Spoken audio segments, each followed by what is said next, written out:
자, 제가 읽다 보니까요, 100% 공감이 되는 한 의사의 그 조언이 하나 있어서 좀 소개를 먼저 해드릴까 합니다. 그 중국에서 의사가 이제 발표를 한 건데요. 한 나무 젓가락을 아주 오랫동안 사용했던 중국의 한 4인 가족이 모두 다 같이 간암에 걸려서 사망한 그런 사례가 전해져서 지금 눈길을 끌고 있습니다. 그리고 중국에서도 어떻게 이런 일이 있을 수 있나, 뭐 그럴 수도 있지만, 뭐 유전자 이런 걸로 그럴 수 있지만 4인 가족이 거의 같은 시기에 다 간암이 걸려서 사망한 겁니다. 중국의 한 의사가요, 이 의학 프로그램에 출연해서 인터뷰를 했는데, 나무 젓가락을, 똑같은 종류의 어떤 한 특정 나무 젓가락을 계속 사용하던 어떤 4인 가족의 간암 사망 사례를 얘기했습니다. 그래서 이제 나무 젓가락을 자주 세척하거나 또는 주기적으로 교체하는 것이 얼마나 중요한지 그 부분에 대해서 이제 강조를 한 것입니다.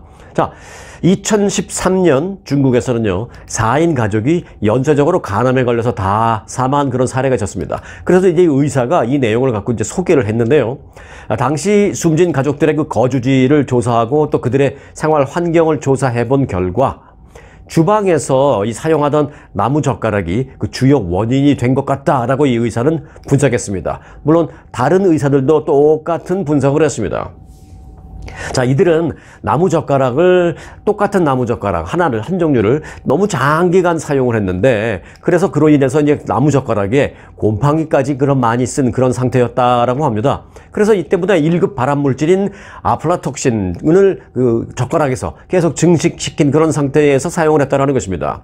이 아플라톡신은요, 현재까지 알려진 그 곰팡이 독소 가운데 발암성이 가장 높은 것으로 전해지고 있습니다. 이 곰팡이가 물론 당연히 좋지 않습니다만은 곰팡이 가운데서 이 아플라톡신이 있는 것이 발암성이 가장 강하다는 것입니다. 이 때문에 그 일가족이 간암으로 다 같이 숨졌다라는 것입니다. 실제 그 아플라톡신을 섭취할 경우에는요, 급성 식중독에 걸릴 수 있고, 급성 식중독에 걸리는 정도가 그래도 그나마 가장 나은 케이스라고 합니다. 출혈을 할 수도 있고, 심한 구토와 갑작스런 계속되는 설사 등을 비롯해서 최악의 경우에, 이걸 너무 오랫동안 섭취를 했을 때 최악의 경우에 간의 손상이 갈 수가 있다는 것입니다. 간의 손상이 뭐 일시적인 손상이 아니라 간암으로까지도 갈 수가 있다는 것입니다. 이게 강력한 발암 성분이 있기 때문입니다.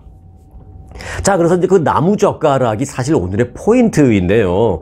특히 그 나무 젓가락 아랫부분을 가만히 보면, 요즘 뭐 마켓이나 이런 데 가서 나무 젓가락 우리 사죠. 나무 젓가락 사면은 이제 위에는 약간 도톰하고 밑에 갈수록 약간 얇아지는 그런 그 형태가 대부분인데, 그 밑에 얇아져 있는 그런 부분, 그러니까 이제 우리가 사용할 경우에 입에 넣는 부분이죠. 손잡이 말고 입에 넣는 그 부분이 가만히 보면 이렇게 동그랗게 홈이 이렇게 파여져 있는 그런 나무 젓가락은 많이 있습니다. 그게 이제 왜냐면 뭐 음식을 잡았을 때 미끄러지지 말라고 이렇게 홈을 만들어 놓은 것 같습니다. 디자인상. 그렇게 아랫부분이 홈이 파진 디자인일 경우에 그 홈 안에 곰팡이 등 각종 균이 번식할 가능성이 매우 높기 때문에 사실 그런 젓가락을 쓸 경우에는 아주 철저하게 세탁을 잘 해야 된답니다. 그 홈에 음식 찌꺼기가 낄 수도 있고 또 균 같은 것이 없어지지 않을 수 있고 하기 때문에 철저하게 세탁을 해야 되는데, 이게 또 그렇게 철저하게 세탁하기 쉽지 않죠. 그냥 쭉쭉 몇 번 닦고 말죠. 집에서 닦으면 조금 더 철저히 하지만 그래도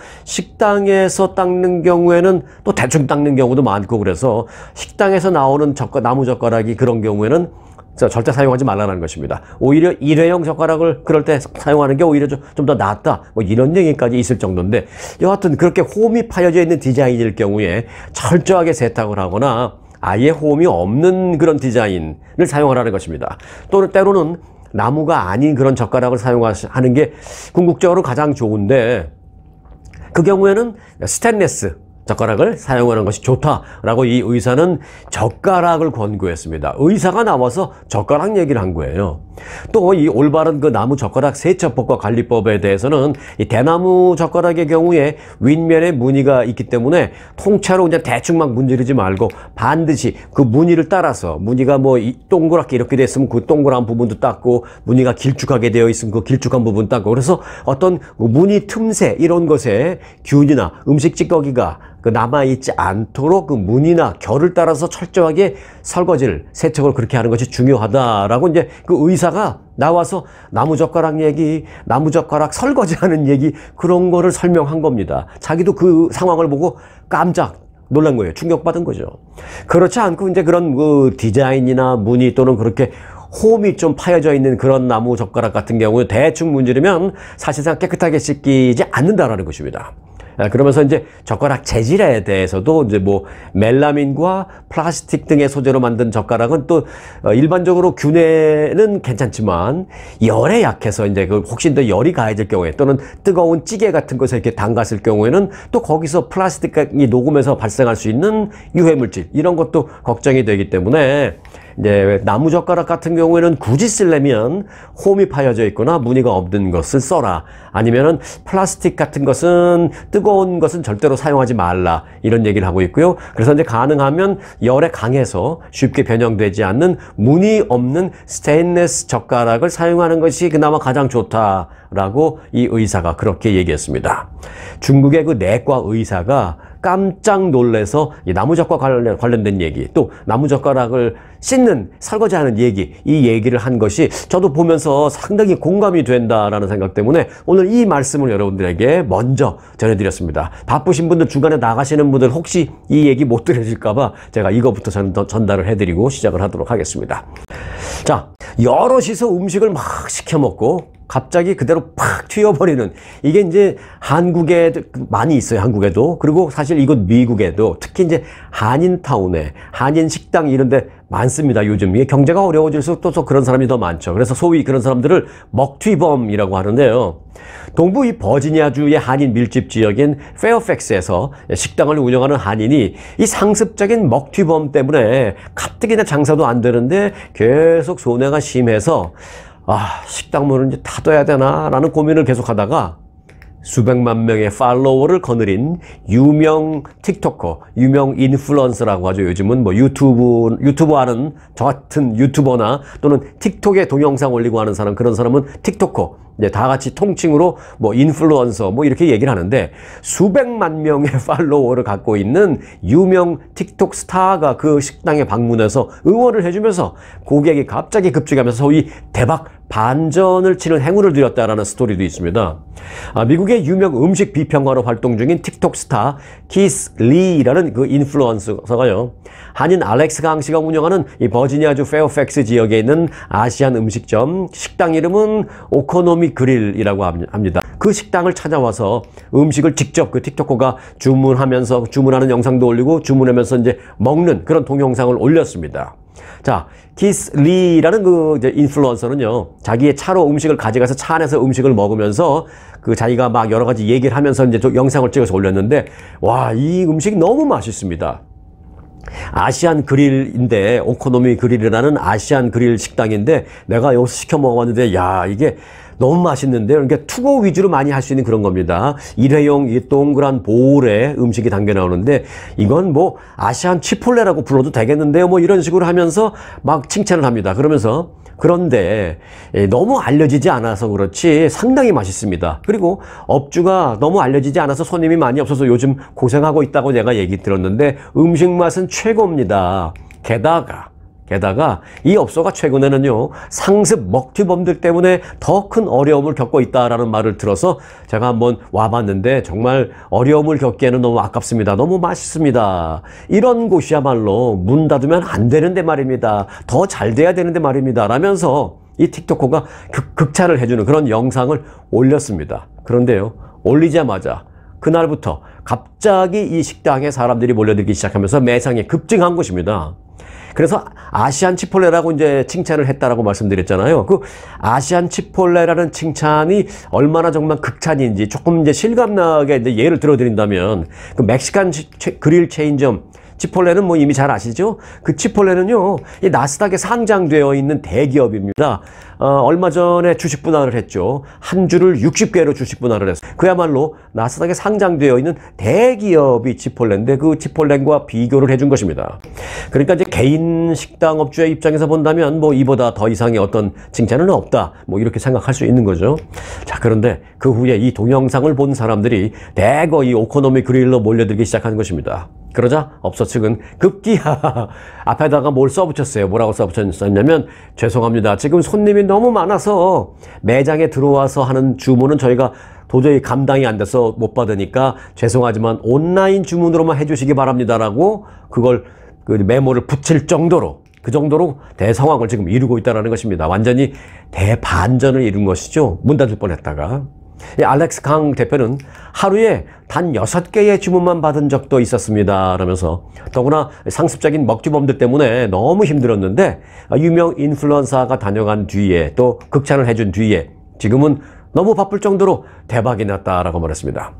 상습 먹튀범들 때문에 어려움을 겪고 있다는 사연을 접한 그 틱토커 인플루언서 키스 리라는 사람은요, 그 매장에서 방문 와서 이제 주문을 하고 음식도 먹고 칭찬도 하고 다 했지만 방문을 했을 때 이 알렉스 강 대표를 찾아서 먹튀범들 때문에 고생한다는 얘기를 내가 들었습니다 라면서 알렉스 강 대표에게 $3,000를 또 기부까지 하고 갔습니다.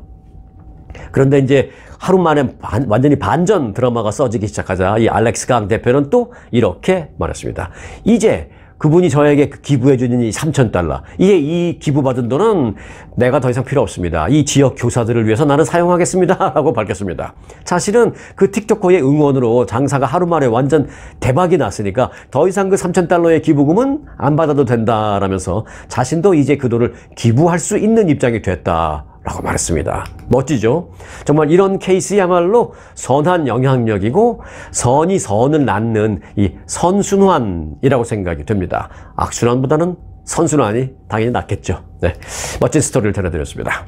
자, 이제 코로나19가 요즘 슬금슬금 더 늘어나고 있습니다. 그래서 이 코로나19 변이에 지금 효과적인 신규 백신을 추가적인 접종을 해야 한다라고 FDA가 말하고 있습니다. 그래서 지금 대표적인 회사, 백신 제조회사 모더나 그리고 파이자, 이 두 회사가 다 각자 이 추가 접종 백신 할 수 있는 그 백신을 개발했는데 이 두 개 백신 모두 FDA가 승인을 했습니다. 그래서 이제 이에 따라서 생후 6개월 지나면 다 됩니다. 아이들도 생후 6개월 이후부터 성인까지 모두 이 신규 백신을 접종할 수 있게 됐다는 것입니다. 전문가들은 특히 이제 코로나19 백신 추가 접종을 최근에 몇 년 동안 안 맞아서 소위 건너뛴 사람들 중에서 특히 고령자의 접종 필요성을 강조하고 있습니다. 60대, 70대, 80대 되는 사람들은 추가 접종을 최근에 1년 안에 안 맞았다라면 이번에 꼭 추가 접종을 맞으라는 것이죠. 그런데 요즘 뭐 맞은 사람이 많이 없나 봐요. 현재 성인의 경우에는 약 22%, 어린이의 경우에는 약 14%만 이 추가 접종을 받은 상태다라고 합니다. 요즘 살짝 좀 방심하는 그런 게 있잖아요. 물론 살짝 방심해도 될 만한 상황은 뭐냐면 옛날같이 코로나 걸려도 그렇게 중증으로는 가지 않기 때문에 조금 뭐 전에같이 그렇게 불안한 마음은 가질 필요는 없는데, 그래도 고령자거나 또는 다른 어떤 좀 질병을 갖고 있는, 소위 말해서 기저질환자, 일반적으로 평소에 지병을 좀 갖고 있는 그런 사람들은 추가적으로 이런 게 걸리면 안 되거든요. 근데 그런 분들은 추가 백신 접종을 하라라는 것입니다. 그래서 CDC는 10월 말까지, 가능하면 10월 말까지, 그러니까 본격적인 겨울이 오기 전이라는 뜻일 거예요. 아마 이게 10월 말까지 가능하면 추가 접종을 받으라 라고 이제 권고를 하고 있습니다. 네, 미국에서 요즘요, 이 소세지 수요가 슬금슬금 증가하는 것으로 나타나고 있습니다. 그런데 갑자기 소세지가 슬슬 잘 팔리기 시작한다는 얘기를 제가 왜 할까요? 요거 아주 재미있는 경제 뉴스입니다. 소세지 수요가 증가하는 것으로 나타나면서 이제 소비자들이 본격적으로 허리띠를 졸라매기 시작한 게 아니냐라는 그런 경제 전문가들의 분석이 나오고 있습니다. 그 텍사스 제조업 전망 설문조사라는 게 있었는데요. 텍사스 지역에 가서 거기 이제 공장들 많잖아요. 그 공장의 제조업 그 오너들을 상대로 이제 설문조사를 하는 거예요. 그 지역 식품업계 이제 응답자들은 이렇게 답했습니다. 소세지 항목의 완만한 성장세가 지금 관찰되고 있다. 이는 경제가 약화하고 있는 어떤 전조 현상으로 우리는 볼 수 있다라고 그렇게 말했습니다. 그러면서 응답자들은 소세지의 판매 항목은 경제가 약화할 때 성장하는 경향이 있다라면서 소비자들은 비싼 고기를 구입하는데 부담을 느낄 때, 그러니까 무슨 스테이크 같은 것을 오늘 좀 먹고 싶은데 보니까 왜 이렇게 올랐어? 우리 내 식구 이거 스테이크 제대로 먹으려면 이거 100불도 넘네. 좀 부담스러운 거죠. 그러니까 뭐 완전히 안 먹을 수는 없지만 2번 먹을 거 1번 먹고, 뭐 3번 먹을 거 뭐 2번 먹고, 이런 식으로 하면서, 그렇다고 이제 고기나 단백질 섭취하고 싶은데 안 할 수는 없으니까, 그러면 소세지는 다음 주에 먹고 이번 주는 좋은 스테이크는 다음 주에 먹고, 이번 주는 그냥 좀 좋은 품질 좋은 소세지로 좀 대신 하자라는 식으로 해서 비싼 소고기 구입 대신에 부담을 느낄 때 이제 대체품으로 이 소세지를 구입하는 경향이 있다라는 것입니다. 이제 특히 이제 미국 사람들의 경우에 고물가가 지속됨으로 인해서 이제 식료품 지출비가 미국의 가계 소득에서 차지하는 비중이 크게 오른 가운데, 이 소비자들이 이제 상대적으로 저렴한 제품을 대체품으로 찾기 시작한 것으로 풀이된다라는 것입니다. 이 장바구니 물가가 오를 때 소비자들이 저렴한 그 대체재를 찾는 경향이 분명히 있는 것은 맞다라고 전문가들은 말하고 있습니다. 고기보다 소세지가 더 많이 팔리기 시작하는 것을 본다면 경기 침체가 있을지도 모르겠다라는 그런 가능성이 있으니까 대비해야 한다라는 그런 실물 경제 얘기였습니다. 이게 이제 뭐 대비해야 한다라는 의미가 여러 가지도 있습니다. 뭐 조금씩 저축하는 게 좋습니다. 뭐 그런 것도 있고, 또 비즈니스 하시는 분들은 어떤 차원에서 나름대로 비즈니스 업종에 따라서 뭐 대비책이 다를 것이고, 또 예를 들어서 어떤 주식 같은 거를 많이 하시는 그런 분들, 뭐 대비해야 한다라는 게 이제 그런 분들도 해당되는 것입니다. 주식 하시는 분들, 경기제가 조금 약화될 가능성이 있기 때문에 대비해야 한다. 이건 이제 주식 하시는 분들은 대비해야 한다라는 게 이제 무슨 뜻인지 아마 다 아실 겁니다. 네, 정치권 소식을 좀 전해드리겠습니다. 트럼프 전 대통령이 다음 달 10일로 예정된 카멀라 해리스 부통령, 카멀라 해리스 민주당 후보와의 텔레비전 토론의 불참 가능성을 시사했습니다. 뭐 그렇다고 확실하게 하지 않겠다라고 말한 건 아니지만 조금 이제 신경전을 하는 거죠. 이제 한국식으로 표현하면 뭐 삿바 싸움을 하는 거죠. 트럼프 전 대통령은 SNS에 나는 오늘 아침 ABC의 가짜 뉴스에서 그 가벼운 기자, 조나단 칼스라는 기자가 진행하는 탐 코튼 상원의원과의 우스꽝스럽고 편향된 인터뷰를 봤다. 그리고 소위 트럼프 혐오증에 시달리고 있는 패널들도 난 ABC TV에서 봤다라면서, 그러니까 내가 왜 그 ABC TV 방송사에서 주최하는 토론에 카멀라 해리스와 토론을 해야 하느냐라고 이렇게 올렸습니다. 그러니까 이게 뭐 그러니까 나 안 하겠다라는 것도 좀 아니고, 뭐 방송국을 바꾸고 싶다 뭐 그런 표현이기도 하고, 하여간 그렇게 토론하는 내용을 올렸습니다. 트럼프 전 대통령은 그들은 많은 나의 질문에 대답을 해야 할 것이다 라면서 해리스가 왜 팍스 TV나 NBC TV 또는 CBS TV와 이제 인터뷰를 하는 것을 거절했는지를 여러분들은 잘 지켜보게, 잘 알게 될 것이다 라고 말했습니다. 그러니까 ABC TV는 너무 진보적이다라는 얘기고, 트럼프가 볼 때는 진보를 넘어서서 맨 가짜 뉴스만 하는 그런 방송국이다 이렇게 치부하는 것이죠. 트럼프 전 대통령이 이제 싫어하는 게 대표적인 게 CNN 그리고 이제 ABC TV 등입니다. 그래서 이제 ABC TV하고 안 하려고 했는데 어떻게 이렇게 됐어요, 이렇게. 자, ABC TV 방송에서 주최하기로 되어 있는 다음 달 10일 TV 토론을 다른 방송사로 옮겨야 한다라고 이제 트럼프 전 대통령은 주장을 했습니다. 그래서 이제 뭐 만일 계속 안 옮기고 계속 그 계획이 신행이 된다면 안 나가겠다는 것인지 뭐 그건 아직 불확실합니다.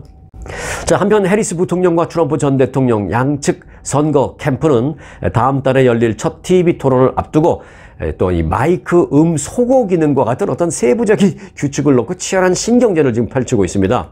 그게 이제 ABC에서 하든 아니면 정말 트럼프 전 대통령의 요구대로 뭐 팍스 TV나 이런 데로 뭐 옮겨져서 치루어지든 그건 그거지만 또 다른 이슈로 지금 신경전을 벌이고 있는데, 그게 뭐냐면 마이크 소고 기능입니다. 그러니까 예를 들어서 뭐 A라는 사람과 제가 디베이트, 토론을 한다면 A라는 사람이 질문을 할 때 내 마이크는 꺼져 있고, 그리고 제 답변이 왔을 때 제가 답변을 하면 마이크를 켰다가 내 답변 시간이 딱 되면 저쪽에서 알아서 딱 내 마이크를 끄는, 그래서 다시 말하는 저 사람이 얘기할 때 내가 자꾸 말을 치고 들어가서 말을 컷하고 해서 또 내가 말할 땐 저 사람이 나를 컷하고 해서 이게 이제 보는 사람 시청자 입장에서는 도대체 누가 무슨 말하고 하는지 알 수가 없네. 좀 혼동스러운 것도 사실은 있습니다.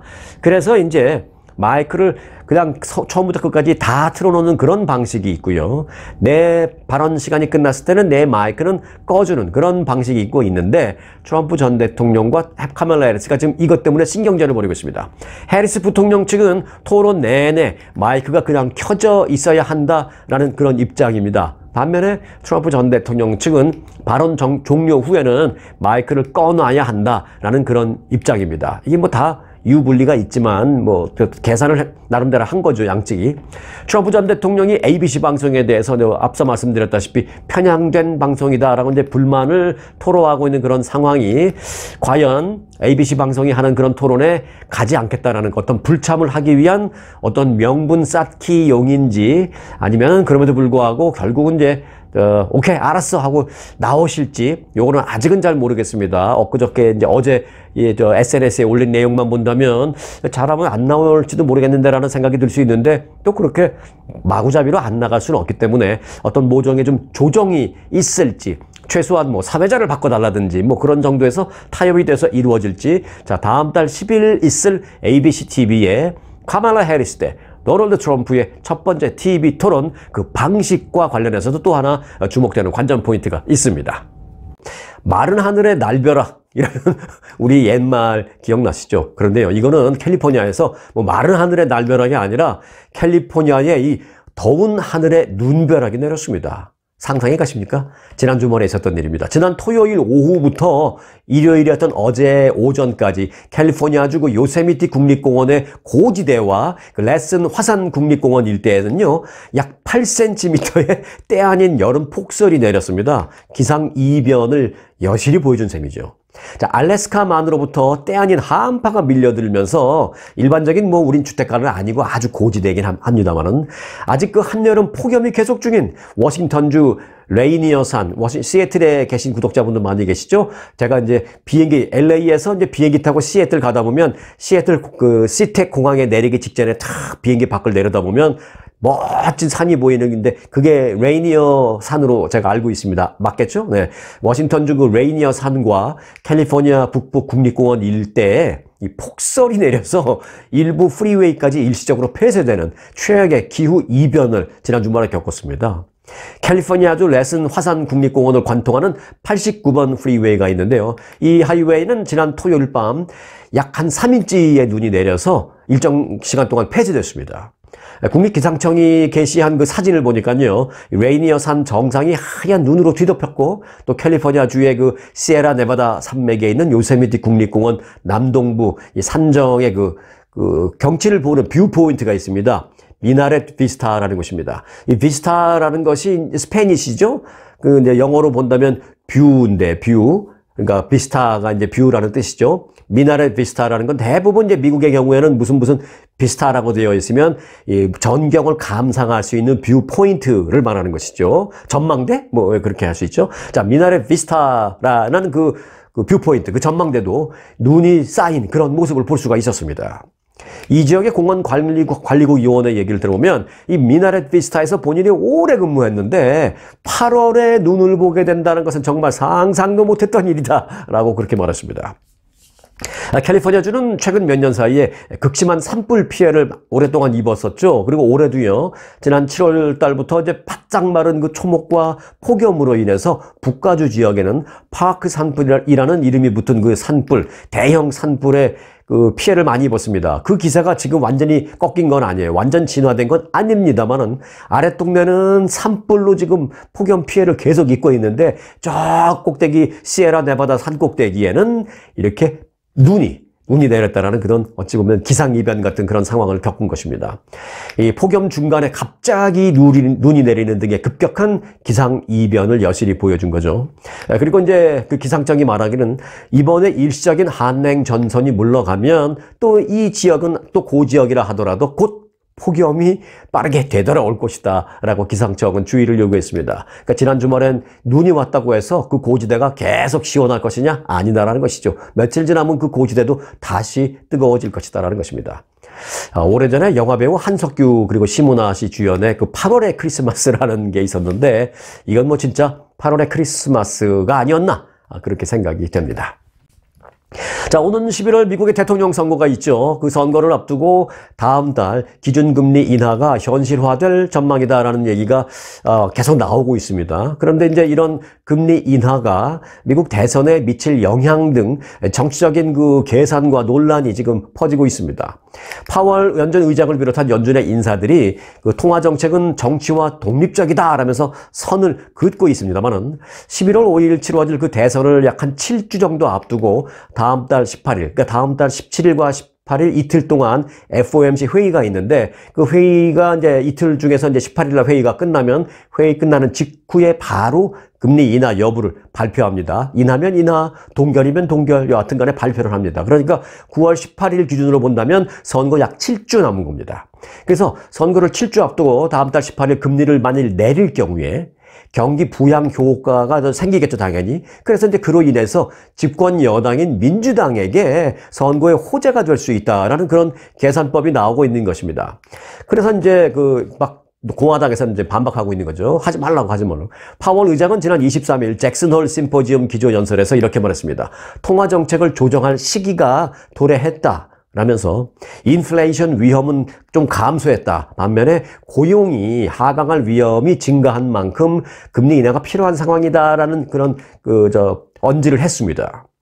이와 관련해서 노이터 통신은 연준이 대선 캠페인 마지막 몇 주를 앞두고 금리 인하를 해야 하는데 그것 때문에 정치적인 계산을 해서 금리 인하를 해야 됨에도 불구하고 안 하는 그런 행위는 하지 않을 것이다 라고 평가했습니다. 그냥 정치는 정치, 우리는 경제대로 간다라는 것이죠. 이 경제 때문에 정치적인 영향을 누가 받던, A가 받든 B가 받든 민주당이 받든 공화당이 받든 우리 경제학자들이 그걸 계산해서 해야 할 걸 안 하지는 않겠다라는 것입니다. 정치와 독립이라는 얘기죠. 자, 이에 대해서 파월 연준 의장은 대선이 있는 해에 그런데 금리 인하가 됐다고 해서 너무 그런 걸 계산하지 마라. 실제로 대선이 있는 해에 금리 인하를 한 전례가 많이 있었다. 그럼에도 불구하고 통념과는 달리 반드시 금리 인하를 했다고 해서 그 해에 여당이 승리한 것도 아니다라고 설명을 했습니다. 예를 들어서 1976년 대통령 선거 당시에 아서 번즈라는 연준 의장이 있었는데 그 의장은 대선을 약 4주 앞두고 금리 인하를 시작했습니다. 당시 민주당이 야당이었고 공화당이 집권당이었는데 그럼에도 불구하고 당시에 누가 이겼냐? 야당, 민주당, 지미 카터 후보가 이겨서 대통령이 됐습니다. 여당인 공화당의 제럴드 포드 현직 대통령을 이긴 것입니다. 금리 인하를 그때 했음에도 불구하고 그리고 또 대선을 약 9주 앞두고 첫 금리 인하가 시작됐던 1984년 대선에서는요. 현직인 공화당의 로널드 레이건 대통령이 또 승리를 했습니다. 그러니까 현직이 승리할 수도 있고 야당이 승리할 수도 있고 얼마든지 그런 선례는 많이 있다라는 것이죠. 한편 트럼프 전 대통령은 대선 전 기준금리 인하에 대해서 계속해서 대선을 한 달밖에 안 남기고 한 달 반 남긴 상태에서 금리를 인하하면 이건 민주당을 좋게 해주는 정치적인 행동이다. 이거는 안 된다. 이라면서 계속 금리 인하에 반대 입장을 트럼프 전 대통령은 지금까지 계속 밝히고 있는 그런 상황입니다. 자, 과연 다음 달에 실제로 금리가 내려갈까요? 그리고 그 금리 인하가 된다면 그거는 또 대선에 영향을 끼칠까요? 관전 포인트다라는 말씀을 드리겠습니다. 자, 오늘 끝소식으로요. 하늘에서 공중 점프를 한 102살 할머니의 스토리를 소개해 드리겠습니다. 제2차 세계대전 당시 참전용사였던 그 영국의 한 할머니가 스카이다이빙으로 자신의 102살 생일을 스스로 기념했다라는 것입니다. 영국의 일간지 가디언이 보도한 내용인데요. 2차 대전 당시 해군 여군 부대에서 복무를 했던 마네트 베일리 라는 할머니는요, 자신의 올해 102번째 생일을 맞아서 안전보조자와 함께, 그러니까 이제 안전보조자가 뒤에서 이제 할머니를 안고 같이 뛰어내리는 겁니다. 할머니 혼자 뛰어내리는 게 아니라 그 안전보조자와 함께 상공 2100m 높이에서 뛰어내렸습니다. 점프한 거죠. 공중 점프한 거죠. 베일리 할머니는 과거 그 자신의 친구의 아버지가 85세에 생일 기념으로 스카이다이빙을 했다라는 얘기를 듣고 어느 날 그 얘기를 떠올려서 102살 생일 때 나는 뭘 할까? 무슨 도전을 할까 생각했다가 그걸 했다라는 것입니다. 할머니는 이 BBC 라디오와의 인터뷰에서 85세 노인이 할 수 있다면 나도 할 수 있다. 80세, 90세를 향해 가는 다른 사람들도 다 할 수 있으니까 포기하지 않기를 바란다라고 말을 했습니다. 베일리는 2년 전이었던 100세 생일 때는요, 이 페라리를 타고 실버스톤 자동차 경주 서킷을 시속 150마일로 질주를 하는 그런 걸 도전을 하기도 했습니다. 실제로 했습니다. 네. 이 베일리 할머니는 건강하게 장수하는 비결에 대한 질문을 받자 이렇게 답변을 했습니다. 바쁘게 지내고 모든 일에 관심을 갖고 주변 사람에게 친절하게 대하고 또 그들도 당신을 친절하게 대하도록 만들라라면서 그리고 파티를 즐기는 것도 잊지 말라라고 조언했습니다. 자, 이분이 세상 사람들에게 전한 메시지를 다시 정리를 해보면 이렇습니다. 첫째, 바쁘게 지내라. 둘째, 모든 일에 관심을 가져라. 셋째, 주변 사람에게 친절하라. 그리고 넷째, 파티를 즐기는 것도 잊지 마라. 라는 것이었습니다. 이분이 102살까지 장사할 수 있었던 비법을 그렇게 전해준 것입니다. 그것도 유병장수가 아니라 병을 껴안고 시름시름하는 장수가 아니라 그런 유병장수가 아니라 무병장수, 또 무병장수를 넘어서 건강한 헬시 장수를 한 사람의 조언이니까 우리가 정말 잘 새겨 들어야겠다라는 생각입니다. 오늘 영상 여기서 마칩니다. 대통령상 수상에 빛나는 초특급 아주 투어 모국 관광. 아주 모국 관광의 인기 비결은 전 일정 5성급 호텔의 럭셔리 숙박, 아주만의 27인승 VVIP 버스, 엄선된 맛집들이 선사하는 최고의 식사, 고객들의 표정이 증명하는 아주 단독 모국 관광은 그 누구도 따라할 수 없는 최고 인기 관광입니다. 건강검진도 모국 관광과 함께 하시면 훨씬 더 편리합니다. 모국 관광도 역시 아주 좋은 아주 투어.